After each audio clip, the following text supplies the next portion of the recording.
Seaman, nasa Pinas, nag-a-apply pa lang. Sir, apply po ako ng Cavite. Sir, apply po ako ng UIS. Sir, apply po ako ng EB. Sir, apply po ako ng Buson. Sir, pag tinanggap nyo ako, galingan ko sa barko.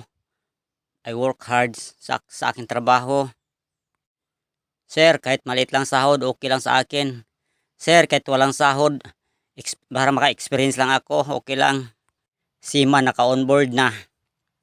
Pagdating sa barko, mga unang linggo, pangalawang linggo, tatlong linggo, nakaisakang buwan na. Pagdating ng mailang buwan, umpisa na.